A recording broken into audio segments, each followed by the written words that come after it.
অগ্নিপথ আঁচনিক লৈ প্ৰতিক্ৰিয়া অব্যাহত।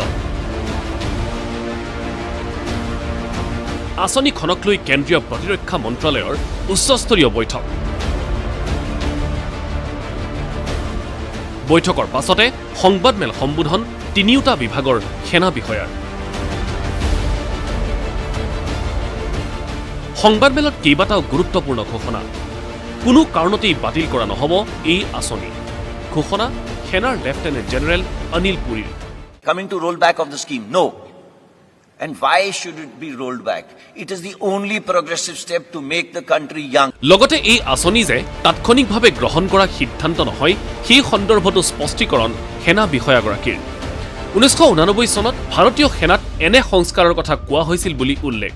ये रिफॉर्म लॉन्ग पेंडिंग था। ये 1989 की स्टेटमेंट है।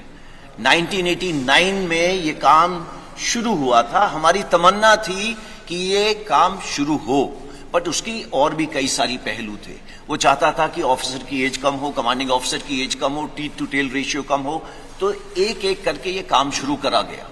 4 বছৰীয়া সেৱাৰ কালত সেনাবাহিনীৰ জোৱানসকলে লাভ কৰা সকলো সুবিধা অগ্নিবীৰে লাভ কৰিব বুলি কৈ দেশৰ বাবে সৰ্বোচ্চ বলিদান দিয়া অগ্নিবীৰৰ পৰিয়ালে 1 কোটি টকা লাভ কৰিব বুলিও ঘোষণা লেফটেনেণ্ট জেনেৰেল অনিল পুৰীৰ। It is equated. There is no differentiation. वो साथ वाले बिस्तरे पे सो रहा होगा, वो वही कपड़े पहन रहा होगा जो मैं पहन रहा हूँ, वो मेरे साथ लंगर में बैठ के खाना खा रहा होगा।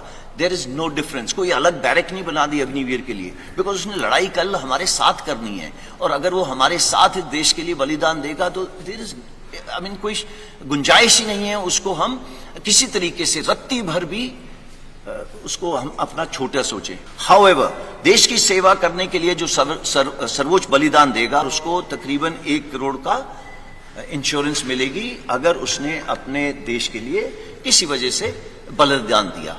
একেখন সংবাদমেলত বায়ুসেনাৰ এয়াৰ মাৰ্শ্বেল SK ঝাৰ ঘোষণা।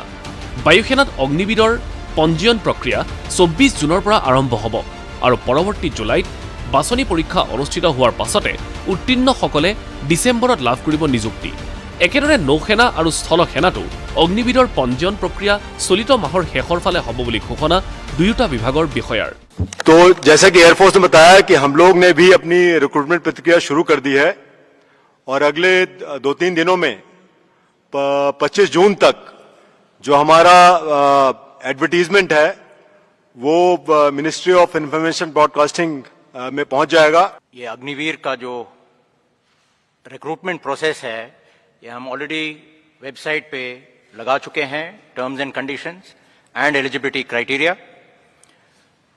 कल हम इसका जो ड्राफ्ट नोटिफिकेशन भी लगा देंगे।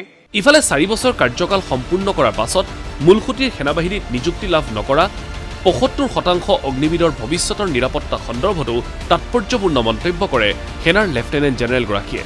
এই 75% অগ্নিবীৰৰ নিৰাপত্তা সুনিশ্চিত কৰিবলৈ সকলো ব্যৱস্থা লিখিতভাৱে প্ৰদান কৰা হ'ব বুলিও ঘোষণা বিষয়াগৰাকীৰ। ये सब लिखाई पढ़ाई को कन्वर्ट करने में थोड़ा समय दीजिए। जैसे मैंने आपको बोला था, अगर आज मैं आपको अग्निवीर भर्ती करता हूं तो आप अपने प्रदेश में 4.5 साल बाद वापस जाएंगे, तो समय दीजिए, ये हो जाएगा, थोड़ा भरोसा रखिए। National desk ND24।